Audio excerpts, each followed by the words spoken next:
Again, good day mga kaswim. This is your life coach, Ryan Dakanay from My Brother's Keeper. Today, we begin our virtual swim lesson. Let's start.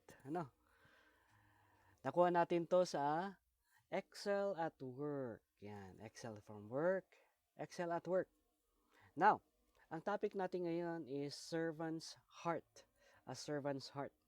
And the verse that we have for today is found in Mark chapter 10, verse 42 to 45. Let me read it to you. No. And Jesus called them to him and said to them, "You know that those who are considered rulers of the Gentiles lord it over them, and their great ones exercise authority over them. But it shall not be so among you. But whosoever would be great among you must be your servant, and whoever would be first among you must be slave of all. For even the Son of Man came not to be served, but to serve, and to give his life a ransom for many." That is found in Mark chapter 10, verse 42 to 45. Ang society natin ngayon thrives for the position and for grabbing a position. No? Yun ang society natin ngayon. They want position in life. They think na ang humility is the thing of the past. Oh, luma na yan humility. Ngayon is magpayabangan na lang. Pero mahirap naman yun. No? Mahirap naman magpayabangan, mga kapatid, mga kaswim. No?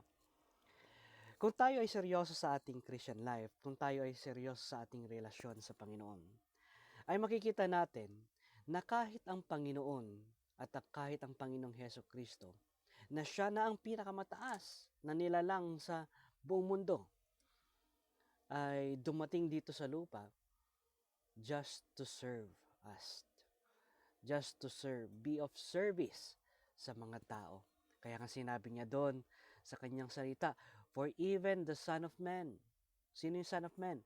That is Jesus Christ, "came not to serve, but to serve, and give His life a ransom for many." We could all relate, no? We could all relate to this topic sa mga nakikita nating mga leaders sa ating buhay. Pag may nakita kang leader na talagang may nakita kang high-ranking officer na wow, nagwawalis. Wow, ang galing. Siya ay nagsaserve, no? Siya ay nagsaserve sa komunidad. That is what we call servant leadership. Servant leadership. Na yun yung tinatawag natin a servant heart. Na meron siyang puso na mag-serve. Not just to have that position, but to have a service sa komunidad at sa kanyang sa mga tao, no, na nasa kanyang paligid. Kaya nga dito makikita natin the best thing to understand how to be a servant heart is sa ating Panginoon. Why? He is the King of Kings. Siya na yung Panginoon, no? Siya na yung Diyos ng mga Diyos. Siya na ang hari ng mga hari. And yet, He wants to lead us, at the same time, He wants to serve us.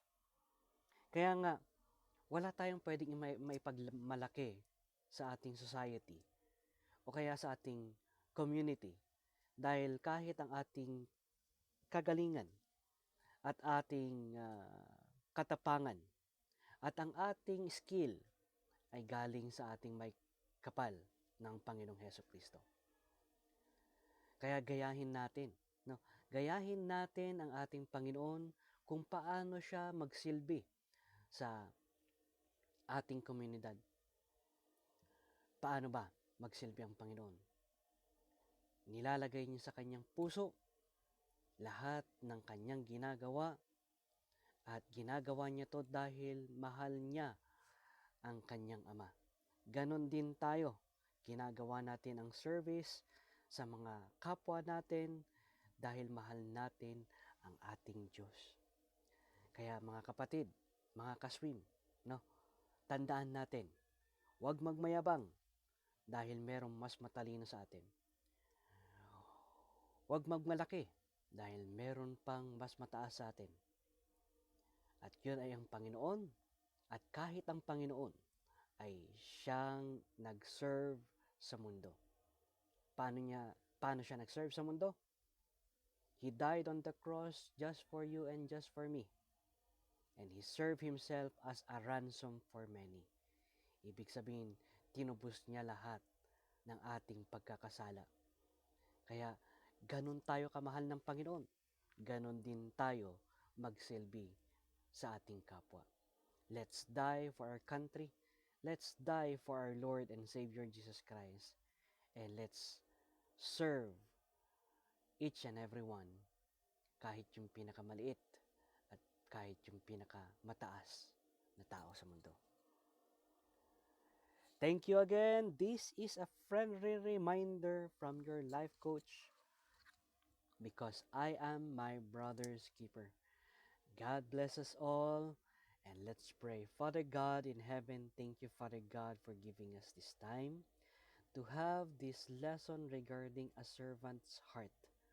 We pray, Father God, that we would have that service like yours, that you love to serve people, you love to serve the community, you love to serve the world, and you love them, and you give yourself, binigay mo ang iyong bugtong na anak para sa kanila, para sa amin, para mamatay sa krus ng Kalbaryo, and to give the final and ultimate service, sacrifice. Thank you, Father God, for giving us the Lord Jesus Christ to be an example, to be a light, to be a example kung paano kami mag-serve sa aming komunidad. We pray, Father God, for each and every one, that you would continue to bless each and every one. Bless every police officers and every policeman, Father God. Bless their family and give us a heart of service like yours. To you all be the glory, honor, and praise. In Christ's name we pray. Amen. God bless you all and have a good day.